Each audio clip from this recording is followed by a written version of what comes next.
नहमदुहु व नुसल्ली व नुसल्लिमु अला रसूलिहिल करीम अम्मा बाद फ़अऊज़ु बिल्लाहि मिनश शैतानिर रजीम बिस्मिल्लाहिर रहमानिर रहीम।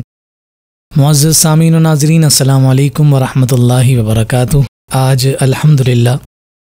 हमारी गुफ्तगू 23वें पारे के मज़ामीन पर मुश्तमिल होगी। जैसा कि गुज़िश्ता नशिस्त में हमने ये बात की थी कि सूरह यासीन की इब्तदा अगरचे 22वें पारे के आखिरी हिस्से में हो जाती है, मगर हम आज सूरह यासीन से ही अपनी गुफ्तगू का आगाज़ करेंगे। सूरह यासीन अपने अंदर बेशुमार फ़ज़ाइल और बेपनाह बरकतें समेटे हुए है और हुज़ूर नबी रहमत सल्लल्लाहु अलैहि वसल्लम ने इसकी बहुत सारी फ़जीलतें ज़िक्र फरमाई हैं। ये भी एक बाकायदा पूरा एक उन्वान और मौजू है जिस पर बात की जा सकती है, मगर मैं इख्तिसार के साथ गुफ्तगू को आगे की बात जानिब बढ़ाने की कोशिश करता हूँ। हमारे यहाँ आम तौर पर ये रिवाज है कि जब कोई शख्स हालत नज़ा में होता है और उसकी रूह निकलने का वक्त होता है तो उस वक्त उसके सामने सूरह यासीन की तिलावत की जाती है। तो ये एक रिवाज और ये दस्तूर रहा है कि सूरह यासीन की बरकत से अल्लाह रब्बुल इज़्ज़त इंसान के रूह के कब्ज़ करने के मरहले पर आसानी पैदा फरमाता है। फिर हुज़ूर नबी रहमत सल्लल्लाहु अलैहि वसल्लम की अहादीस मुबारका के जब हम मुताले से इक्तिसाब करते हैं तो हमें ये नज़र आता है कि कुरान मजीद फ़ुरक़ान हमीद का दिल सूरह यासीन को करार दिया गया है। इमाम गज़्ज़ाली रहमतुल्लाहि ताला अलैह ने इसकी बड़ी खूबसूरत एक तौजीह बयान की है कि इसे कुरान का दिल क्यों कहा जाता है। वो फरमाते हैं कि जो दिल है वो इंसानी हयात का ज़ामिन होता है, यानी इंसान का जो वजूद है उस वजूद में जितने आज़ा हैं उन तमाम आज़ा में मरकज़ी हैसियत दिल को हासिल होती है। अगर इंसान का हाथ कट जाए तो इम्कान मौजूद रहता है कि वो ज़िंदा रहे, उसका पाँव कट जाए, उसकी आँख निकल जाए, उसका कान काट लिया जाए, उसकी ज़बान काट ली जाए, लेकिन उसकी ज़िंदगी बाकी रहती है, हयात की रमक उसमें बाकी रहती है। मगर किसी किस्म का अगर कोई यूँ समझिए कि तब्दीली या कोई उज़्र दिल पर वारिद हो जाए और दिल अपना काम करना छोड़ दे तो उसके बाद हयात की रमक ख़त्म हो जाती है। इसलिए फरमाया कि इंसानी हयात की ज़मानत दिल के साथ है और फरमाया कि अक़ीदा आखिरत जो है वो ईमानी हयात की ज़ामिन है। एक तरफ इंसानी हयात है, उसकी ज़मानत दिल देती है, और दूसरी तरफ ईमानी हयात है कि जिसकी ज़मानत अक़ीदा आखिरत के ज़रिए से है। तो इसलिए फरमाया कि चूँकि अक़ीदा आखिरत के ज़रिए से ईमानी हयात की ज़मानत मैसर आती है और इस सूरह मुबारका में यानी सूरह यासीन में बड़ी तफसील के साथ अक़ीदा आखिरत पर दलाइल बयान किए गए हैं, इसलिए फरमाया कि ये कुरान मजीद फ़ुरक़ान हमीद का दिल है। फिर उसके बाद हम देखते हैं कि अल्लाह रब्बुल इज़्ज़त ने यहाँ नसीहत को कबूल करने वालों के हवाले से बड़ी खूबसूरत बात बयान की है कि जो लोग नसीहत को कबूल कर लेते हैं तो उनके दिलों में अल्लाह रब्बुल इज़्ज़त अपना खौफ पैदा फरमा देता है और उस खौफ के नतीजा में और फ़िक्र आखिरत के नतीजा में वो अपने आमाल को सही डगर पर और सही सिमत पर डाले रखते हैं। यहाँ फिर आगे हम जब उन्वान और मज़मून को बढ़ाते हैं और अगली आयत का मुताला करते हैं तो वहाँ अल्लाह रब्बुल इज़्ज़त ने दावत हक़ व तौहीद के लिए अपने अम्बिया को एक बस्ती की जानिब भेजा है जिस बस्ती का नाम अंताकिया ज़िक्र किया जाता है। और वहाँ उन लोगों ने उन अम्बिया कराम अलैहिमुस्सलाम की दावत तबलीग को और दावत नसीहत को कबूल नहीं किया है, और ना सिर्फ कबूल नहीं किया बल्कि साथ साथ उन अम्बिया का उनकी बस्ती में आना मनहूस तसव्वुर किया। माअज़ल्लाह वो लोग ये कहने लगे कि आप लोग जब से आए हैं तो हमारे इलाक़े में महंगाई बढ़ गई है, आपके आने की वजह से हमारे बाहमी इख्तलाफात ज़्यादा हो गए हैं और हम आपस में दस्तो गरेबां हो गए हैं। तो वो अपने आमाल पर नज़र करने की बजाय अल्लाह रब्बुल इज़्ज़त के इन बरगुज़ीदा नबियों को सबब करार देते थे कि इनके आने की वजह से महंगाई बढ़ गई है, हमारा मुआशी इस्तेहकाम कमज़ोर हो गया है और हम बाहमी दस्तो गरेबां हो गए हैं और ये इख्तलाफात बहुत हद तक बढ़ गए हैं। और उन्होंने इसी सबब से उन अम्बिया कराम अलैहिमुस्सलाम की ना सिर्फ तौहीन की बल्कि उन्हें माज़अल्लाह सुम्मा माज़अल्लाह मनहूस करार दिया बल्कि साथ साथ उस पर मज़ीद उन्होंने अपने जरी होने का एक एतबार से यूं भी इजहार किया कि उन्होंने रब्बे ज़ुल जलाल के इन भेजे हुए नबियों को दर्दनाक किस्म की धमकियां दी। ना सिर्फ धमकी दी बल्कि उन धमकियों पर उन्होंने अमल दरामद भी किया कि उन्हें संसार करने और दर्दनाक अजाब देने के लिए वो लोग तैयार हो गए। और जब वो उन अम्बिया को इस एतबार से तकलीफ़ और अज़ियत में मुब्तला करने के लिए मुकम्मल तौर पर कमरबस्ता हो गए, तो फिर उसी बस्ती के एक आखिरी किनारे से एक मुत्तकी शख्स के जिसका नाम हबीब नज्जार बयान किया है, जो पहले दावत हक़ कबूल कर चुका था और फिर वो माली एतबार से भी असर व रसूख रखता था, तो वो शख्स आया है और उसने आकर अपनी कौम को और अपने शहर के लोगों को समझाने की कोशिश की है कि तुम जिस मामले पर तहैया कर चुके हो या जिस अमल के लिए तुम आज़िम हो, ये किसी तौर पर भी तुम्हारे लिए फ़ायदेमंद नहीं हो सकता है। लेकिन उन्होंने उसकी किसी भी बात को मानने को जो है ज़रूरी ना समझा और उसकी बातों से सरफ नज़र किया है। यहाँ हबीब नज्जार ने जब अपने कौम की बजाय अल्लाह रब्बुल इज़्ज़त के अम्बिया जो भेजे गए थे उनकी हिमायत की, तो फिर उन्होंने यानी कौम के अफराद ने हबीब नज्जार को भी उन अम्बिया के साथ ही सज़ा देने का इरादा किया। यहाँ ये बात जिक्र की गई कि अल्लाह रब्बुल इज़्ज़त ने उस शख्स को ईमानी क़ुव्वत और ताकत इस कदर अजीम अता की थी कि वो सारे शहर के अफराद के साथ टकराव लेने के लिए आमादा हो गया और उसने अगर हिमायत की तो अपनी कौम और अपने शहर के अफराद की नहीं की बल्कि अल्लाह रब्बुल इज़्ज़त के भेजे हुए बरगुज़ीदा नबियों की। तो इस ज़िम्न में यहाँ जिक्र किया गया कि शहर के लोगों ने अपने उस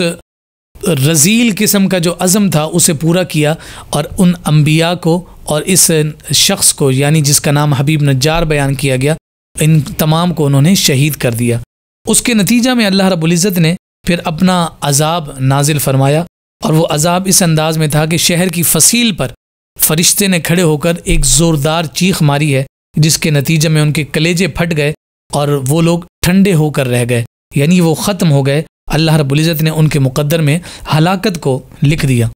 यहाँ ये तमाम वाक़े जो जिक्र किया गया, इसके ज़रिए से मुशरिकीन मक्का को ये पैगाम दिया गया और फरमाया कि तुम्हें जो है अंताकिया के जो मुशरिकीन थे, जो अल्लाह रब्बुल इज़्ज़त के साथ दूसरे लोगों को और दूसरी मखलूक को इबादत के लिए गर्दानते थे और अपना माबूद तसव्वुर करते थे, फरमाया कि इबरत हासिल करो कि जैसे वो अंताकिया के जो मुशरिकीन थे वो वासिल जहन्नम हुए, कहीं ऐसा ना हो कि तुम्हारी ये बुराई तुम्हें भी उस हलाकत में मुब्तला न कर दे।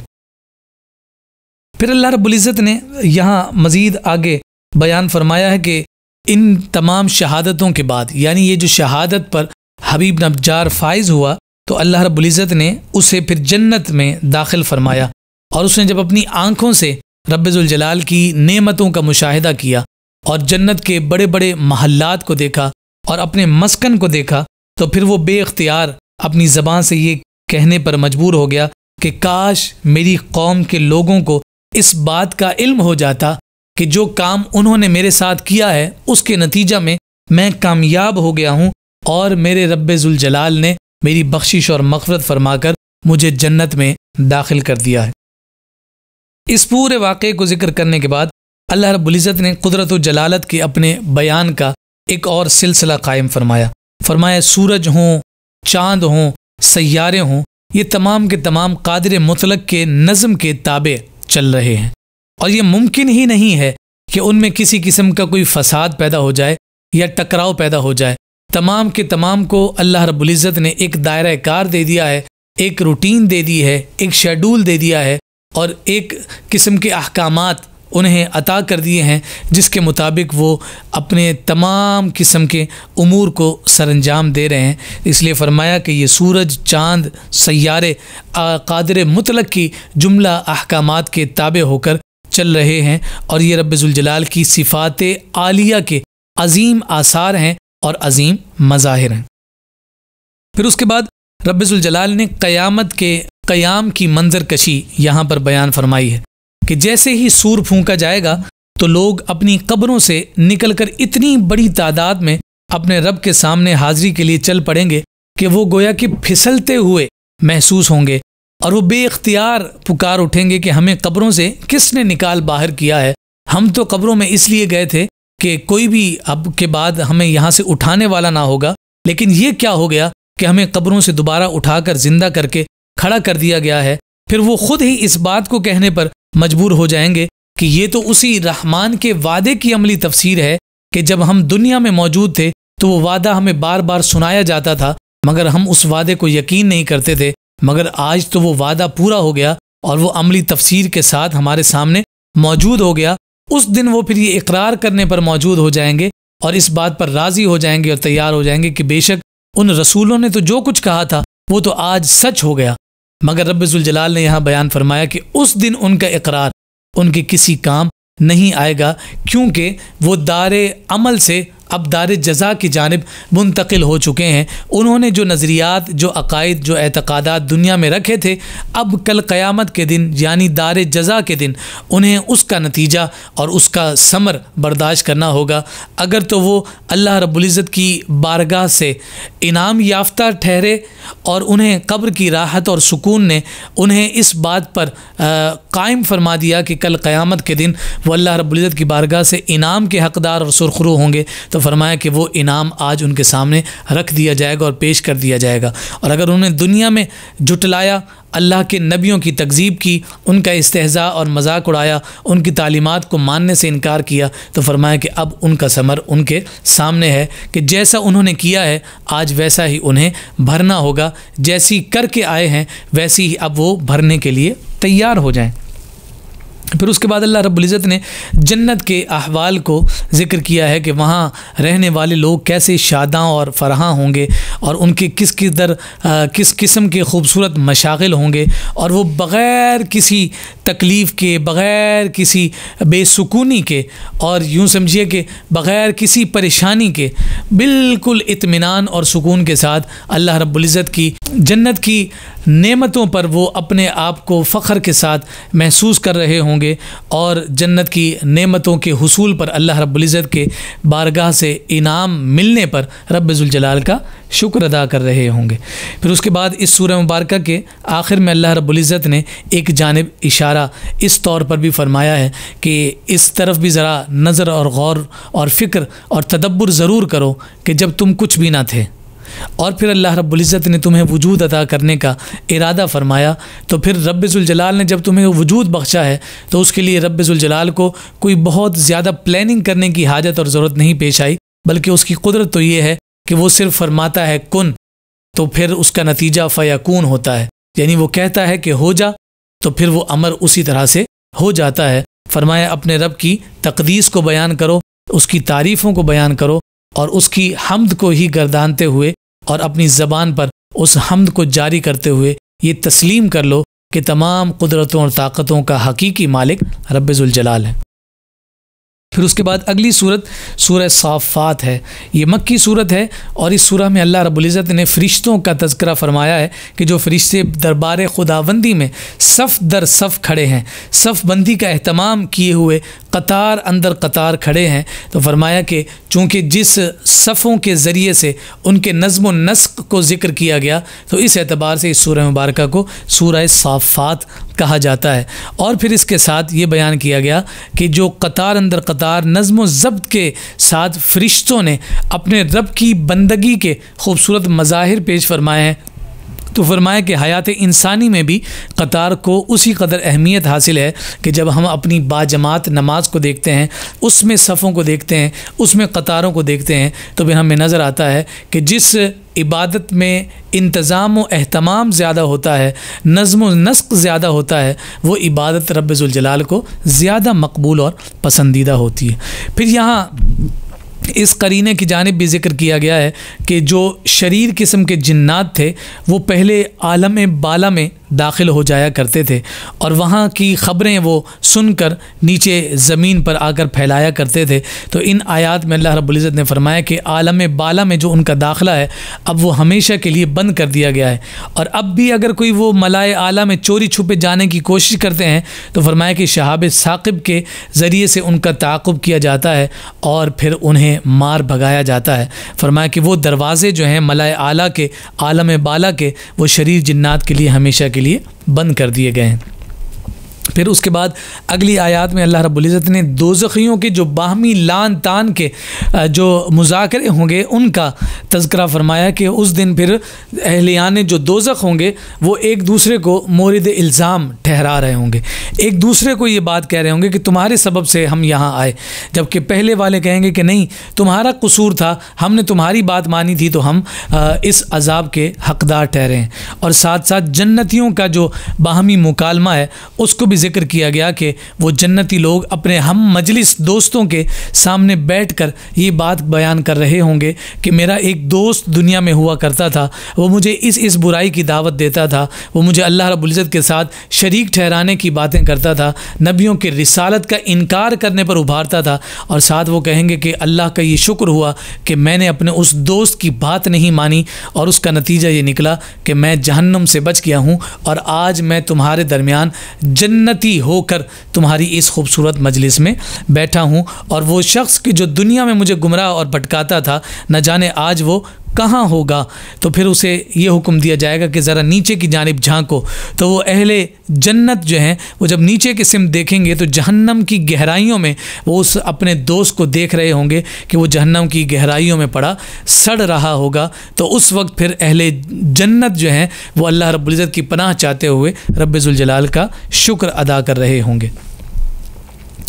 फिर उसके बाद अल्लाह रब्बुल इज़्ज़त ने जनाब नूह अलैहिस्सलाम और उनकी कौम का एक मुख्तसर तज़किरा दोबारा ज़िक्र फरमाया है कि ईमान वालों की तादाद अगरचे बिल्कुल मकदूम थी और बिल्कुल क़िल्लत पर मबनी उनकी तादाद है जो ज़्यादा से ज़्यादा 120 थी, मगर उसके मुकाबले में जो कुफ़ार का बहुत बड़ा लश्कर था, फरमाया कि क़िल्लत और कसरत का जो मुवाजना जब किया जाता है तो क़िल्लत और कसरत को मायार नहीं बनाया जाता है, बल्कि मायार इस बात को बनाया जाता है कि अल्लाह रब्बुल इज़्ज़त की मदद और नुसरत और रज़ामंदी किसके साथ है। तो यहाँ फरमाया कि वो जनाब नूह अलैहिस्सलाम की कौम कलील होने के बावजूद उन कसीर पर गालिब आई और अल्लाह रब्बुल इज़्ज़त ने कलील लोगों को नजात अता फरमाकर ये जाविया अता किया है और ये सांचा अता किया है और ये पैमाना अता किया है कि अल्लाह रब्बुल इज़्ज़त की मदद और नुसरत जिस जानिब होगी कामयाबी, फ़लाह और ज़मानत उसी तबक़े को नसीब और मैसर होगी। फिर हज़रत इब्राहीम अलैहिस्सलाम का यहाँ तज़किरा दो मुख्तलिफ़ वाक़यात के साथ ज़िक्र किया गया है। पहला तो वो वाक़या है कि जो हम पहले सूरह अंबिया में भी उसे बयान कर आए हैं कि जब उन्होंने अपने इलाक़े और अपने शहर के लोगों के बुतों को गिरा दिया था और ज़मीन से मिला दिया, मिलिया मेट कर दिया था, तो उन्होंने फिर उसके नतीजा में हज़रत इब्राहीम अलैहिस्सलाम को सज़ा देने की गर्ज़ से आपको आग में डालने का जो इरादा किया, यहाँ एक दफ़ा फिर इशारतन उसका ज़िक्र किया गया। फिर उसके बाद दूसरे मरहले पर हज़रत इब्राहीम खलीलुल्लाह अलैहि नबीना वाली सलात वसलाम ने जो अपने शहज़ादे जनाब इस्माईल ज़बीहुल्लाह को अल्लाह रब्बुल इज़्ज़त के हुक्म से कुर्बान करने का जो वाक़या था उसकी जानिब कुरान मजीद फ़ुरक़ान हमीद ने यहाँ ज़िक्र फरमाया है कि हज़रत इब्राहीम अलैहिस्सलाम ने जब अपने शहज़ादे जनाब इस्माईल ज़बीहुल्लाह से ये कहा था, इन्नी अरा फ़िल मनामी अन्नी अज़बाहुका फ़ंज़ुर माज़ा तरा, कि मैंने ख्वाब देखा है कि मैं तुम्हें ज़िबह कर रहा हूँ, तो बताओ इस बारे में तुम्हारी क्या राय है, तुम क्या कहते हो। तो उसके जवाब में हज़रत इस्माईल ज़बीहुल्लाह ने जवाबन इरशाद फरमाया था कि या अबति फ़अल मा तुअमर सतजिदुनी इंशाअल्लाहु मिनस साबिरीन, कि अब्बा जान आपको जिस बात का हुक्म दिया गया है आप वो अमर कर गुजरिए, इंशाअल्लाहुल अज़ीज़ आप मुझे सब्र करने वाला पाएंगे। और फिर यही मामला हुआ कि हज़रत इस्माईल ज़बीहुल्लाह भी पैकर इस्तकामत बने रहे और फिर उसके बाद आपके वालिद बुज़ुर्गवार जनाब इब्राहीम खलीलुल्लाह भी अल्लाह के हुक्म के सामने सर तस्लीम खर करते हुए जब हमने नज़र आए, तो फिर उसके बाद अल्लाह रब्बुल इज़्ज़त ने हज़रत इस्माईल की जगह जन्नत से मेंढा भेजा जो आपकी जगह क़ुरबान किया गया। और फिर इस वाक़े को अल्लाह रब्बुल इज़्ज़त ने वफ़दैनाहु बिज़िब्हिन अज़ीम कहकर पुकारा। और फिर हम देखते हैं कि वो ऐसी अज़ीम यादगार जो अल्लाह रब्बुल इज़्ज़त की बारगाह में मकबूल और पसंदीदा ठहरी, तो रहती दुनिया तक के मुसलमान हज़रत इब्राहीम खलीलुल्लाह अलैहिस्सलातु वस्सलाम के उस यादगार को दोबारा याद करने के लिए हर साल ईद उल अज़हा के मौके पर सैकड़ों और लाखों की तादाद में जानवरों को ज़िबा करके सुन्नत इब्राहीमी की उस याद को ताज़ा करते हैं। फिर उसके बाद हज़रत इसहाक, जनाब मूसा, जनाब हारून, जनाब इलियास, हज़रत लूत, हज़रत यूनुस अलैहिमुस्सलाम, इन तमाम का इजमाली तज़किरा एक दफ़ा फिर यहाँ किया गया है और इन तमाम के तज़किरे हम पहले भी बयान कर चुके हैं। हम बात को आगे बढ़ाते हैं। फिर इस सूरह मुबारका के आखिर में अल्लाह रब्बुल इज़्ज़त ने मुशरिकीन की इस बात की तरदीद की है कि वो फ़रिश्तों को अल्लाह ताला की बेटियां बयान करते थे। तो यहाँ फरमाया कि नहीं, ऐसा हरगिज़ नहीं है। अल्लाह रब्बुल इज़्ज़त औलाद से पाक है। उसकी शान लम यलिद वलम यूलद है कि ना उसके कोई माँ बाप हैं और ना ही यानी लम यलिद वलम यूलद कि ना उसने किसी को जना है ना वो किसी से जना गया है, बल्कि अल्लाह रब्बुल इज़्ज़त की शान और रब्बे ज़ुल जलाल की सिफत ये है कि वो अज़ल से है और वो अबद तक रहेगा और वो अपनी तख्लीक में बेमिसल और बेमिसाल है कि उसकी कोई इब्तिदार भी नहीं और उसकी कोई इंतहा नहीं। वो हमेशा से है और वो हमेशा तक रहने वाला है। इस सूरह मुबारका के आखिरी जो 3 आयात हैं, सुबहान रब्बिका रब्बिल इज़्ज़ति अम्मा यसिफून व सलामुन अलल मुरसलीन वल्हम्दुलिल्लाहि रब्बिल आलमीन। आम तौर पे आप देखते हैं कि जब हम दुआ करते हैं तो उस दुआ के आखिर में इन कलिमात को अदा किया जाता है। एक हदीस मुबारका में है कि जो शख्स ये चाहता है कि उसका सवाब बड़े तराजू में तोला जाए, यानी तराजू बड़ा होगा तो इसी एतबार से बड़ा होगा कि सवाब ज़्यादा है। तो फरमाया कि अगर कोई ये चाहता है कि बड़े तराजू में उसका सवाब तोला जाए तो उसे चाहिए कि वो अपनी मजलिस के इख्तिताम पर इन कलिमात को अदा किया करे और कुरान की इन 3 आयात की तिलावत किया करे। अल्लाह रब्बुल इज़्ज़त हम सब को इन आयात की बरक़ात अता फरमाए। अगली सूरह मुबारक सूरह सौद है। इस सूरह सौद में अल्लाह रब्बुल इज़्ज़त ने या तो कुरान मजीद फ़ुरक़ान हमीद के मोजिज़ा होने की कसम खाई है या फिर कुरान मोहम्मद अरबी सल्लल्लाहु अलैहि वसल्लम की सदाक़त व इमामत पर अल्लाह रब्बुल इज़्ज़त ने कसम खाई है कि ये जो साहिब कुरान जनाब मोहम्मद मुस्तफ़ा सल्लल्लाहु अलैहि वसल्लम को हमने तुम्हारी जानिब भेजा है और उसे जो सिफ़त सदाक़त व अमानत अता की है, इसकी कसम खाई गई है। फरमाया कि दोनों एतबार से कसम मुस्तफ़ा करीम सल्लल्लाहु अलैहि वसल्लम की ज़ाते वाला सिफ़ात ही की है। इस सूरह मुबारका के आगाज़ में भी अल्लाह रब्बुल इज़्ज़त ने कुरान की सदाक़त, हक़ानियत को एक मुख्तलिफ ज़ाविये के साथ ज़िक्र फरमाया है। साबिक़ा उम्मतों का तज़किरा, कौम नूह, कौम आद व फ़िरौन, कौम समूद, कौम लूत और अस्हाब ऐका का यहाँ तज़किरा करने के बाद अल्लाह रब्बुल इज़्ज़त ने हज़रत दाऊद अलैहिस्सलाम की दस्तकारी का यहाँ तज़किरा फरमाया है कि रब्बे ज़ुल जलाल ने उनके हाथ में ये मलका रखा था कि उनके हाथ में जो लोहा होता वो नरम हो जाता था। इनाबत इल्लाह की जानिब इशारा किया गया कि वो ज़मीन पर अल्लाह रब्बुल इज़्ज़त के नाइब बनकर आए और रब्बे ज़ुल जलाल ने उन्हें जो खुश इल्हानी अता फरमाई थी, जो खूबसूरत लहन अता फरमाया था, उसका जिक्र किया गया कि पहाड़ और परिंदे भी उनके सामने रुक कर चहचहाने लग जाते थे और ख़ामोशी के साथ अल्लाह के नबी जनाब दाऊद अलैहिस्सलाम से रब्बे ज़ुल जलाल का कलाम समात किया करते थे। फिर रब्बे ज़ुल जलाल ने उन्हें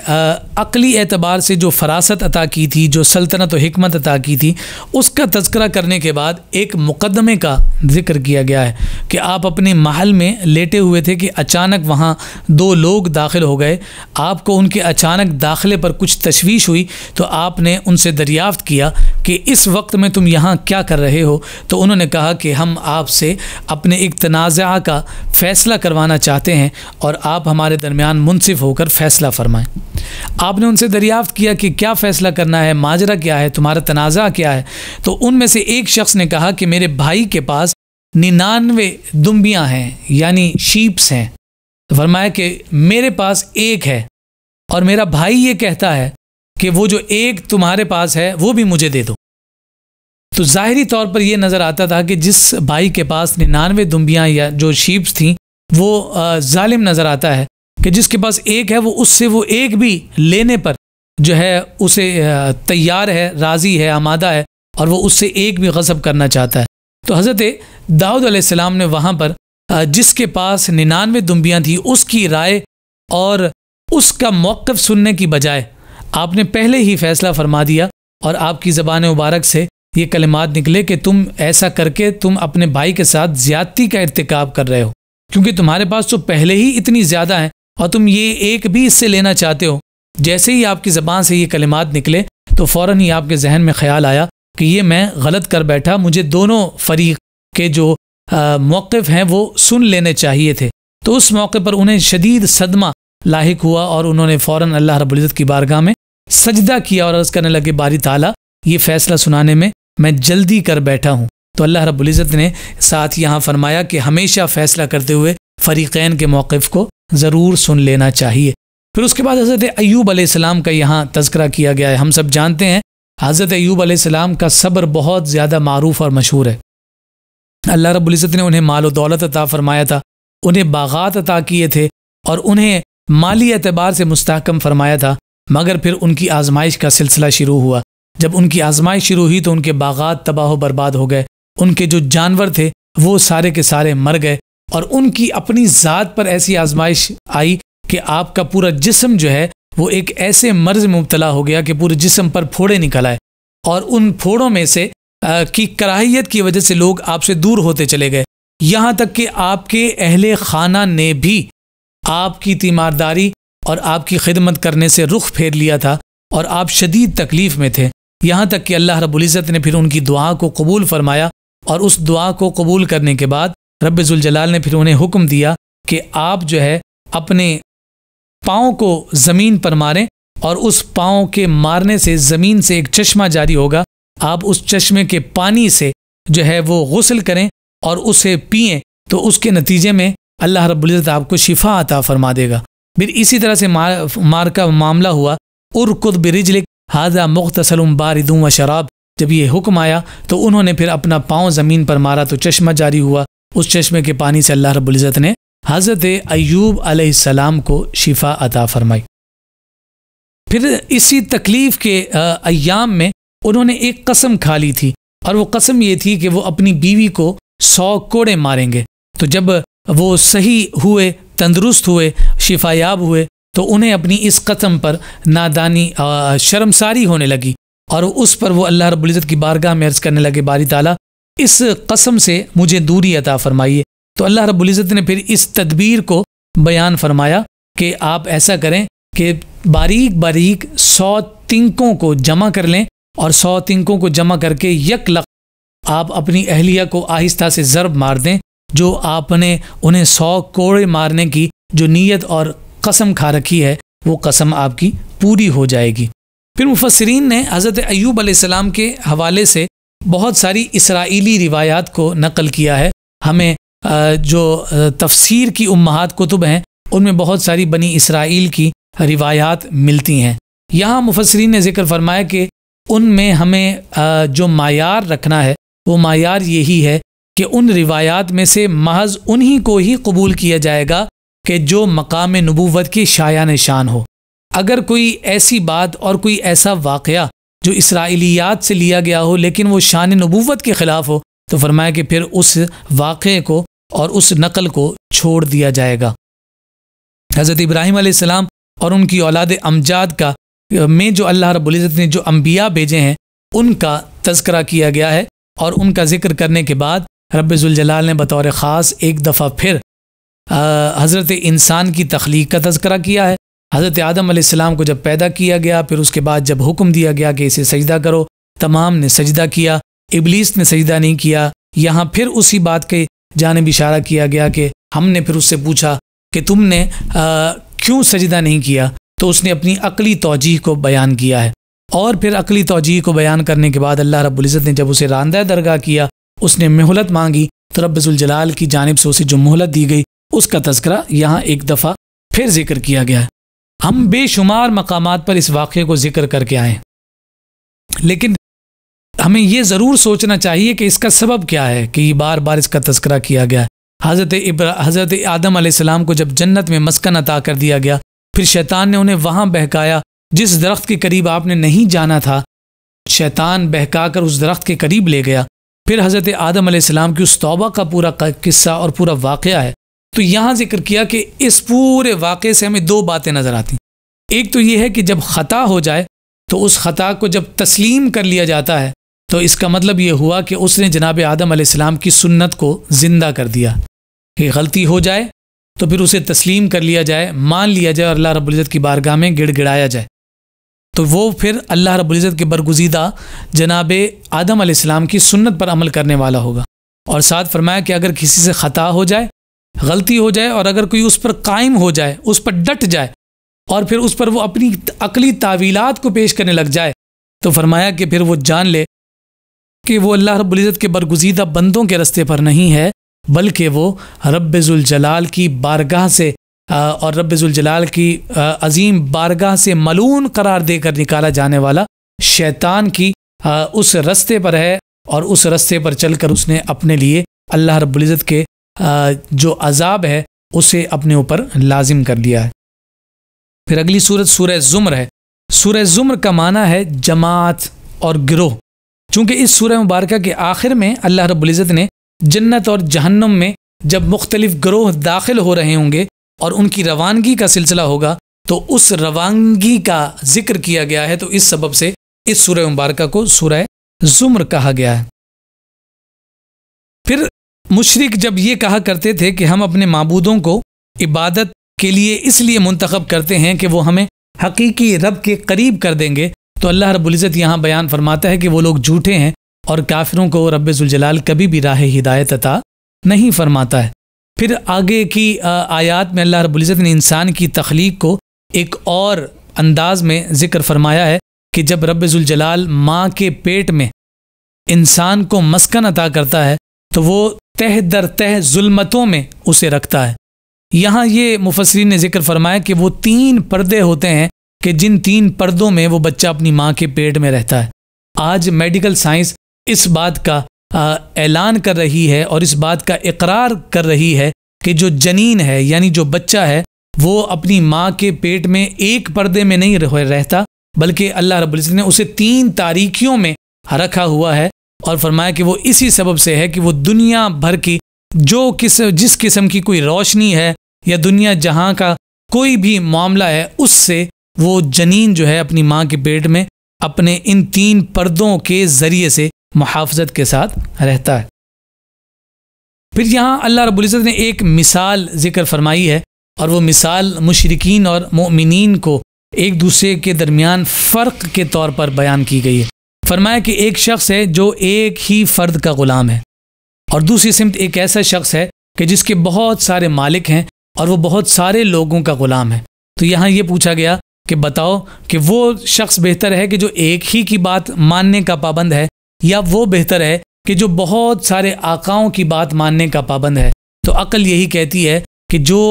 एक ही की बात मानने वाला है वो आराम में है, वो सुकून में है, वो इत्मीनान में है, बजाय इसके कि वो बहुत सारे अपने आकाओं और अपने मालिकों की बात माने। तो फरमाया कि बिल्कुल इसी तरह तुम अगर एक रब को मानने लग जाओगे तो फिर उस एक रब के अहकामात की तकमील और उसकी तामील में तुम्हें सुकून और इत्मीनान मैसर आ जाएगा। अगर तुमने बहुत सारे खुदा बना लिए तो फिर तुम्हारी ज़िंदगी हराम हो जाएगी। फिर इस पारे के आखिर में अल्लाह रब्बुल इज़्ज़त ने मज़ीद कुछ